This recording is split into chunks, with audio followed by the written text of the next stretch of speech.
it was really fun developing, and we were really serious young men, and we had a lot of fun too. But we worked. Steve and I worked hard, and I think rhythm section.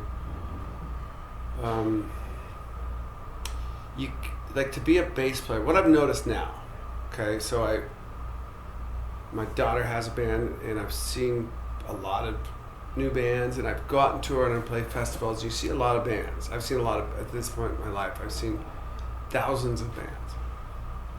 And I always look at the bass player and the drummer, because without that, the band's gonna suck. They're gonna suck. Without a good drummer, they're gonna suck. Bass players playing a bunch of crap, sorry man, go back to the bar. So you identify once in a while, you see a bass player in a rhythm section who really, they get it, They get where the groove's at. And you can play stuff on bass and you can go for it, but you can't get in the way of a drum roll. You can't get in the way of a guitar flourish. Again, if you have a guitar player who's just playing a flourish every place you can, your band's probably not going to be killer either. The whole band has to understand where the thing pulses and moves, and when it's the right time to have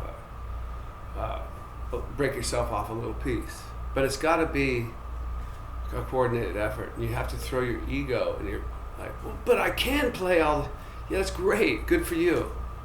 Play the song, man. Serve the song first. Heard Axl sing. We went out to this rehearsal place in the Valley in LA. Met Axl, nice dude, soft-spoken guy, and didn't know, but I'd seen him in LA Guns. I did see him once, but it was like at the Troubadour. I got there late and saw him sing a couple songs, and he was just like this. Like if you see like just a ball loose in a ring, it was like, what the hell? And he was different. It wasn't metal, and he wasn't punk, and he was like his own thing. And that identified with that. Like, we don't know what the fuck we are. And but we got out to this rehearsal place, and he got on a mic to sort of check the PA, and he had like two voices coming out. It was kind of a low undertone and then this really high, strong voice. And he was serious. Like, he moved from Indiana. Izzy moved from Indiana. I moved from Seattle. We weren't here to jam. We weren't here to be in a high school band. It was to start something and mean it. And when those five guys, Steven and Slash, Izzy, actually myself, got in the room the first time, it was so apparent. We'd all been in other bands where there's always one weak link. There's always that one weak link up until that point. And when you've been playing since you were 13, by the time you're 20, you feel that you're a real seasoned veteran. You toured, you played gigs, enough fucking around, And so I took learning to play bass and being, we all took it really seriously. And Steven and I would play together.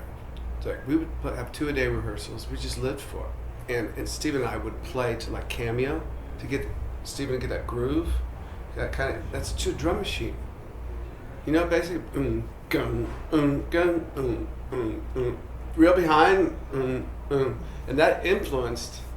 You hear the back groove on Appetite. That's all from like playing a Cameo, Sly and the Family Stone. Just kind of playing along, probably some cassette on a thing. Like, let's play, and then we'd play it ourselves, and we developed grooves. And he really became probably the best small kit drummer, groove drummer there ever was. No rack toms, a floor tom, a snare. Floor tom and a snare, and a kick drum, hi-hat, cowbell. Yeah. But all you got at that point is groove. Your groove's got to be deep or go home. And he had a great groove, has a great groove, yeah.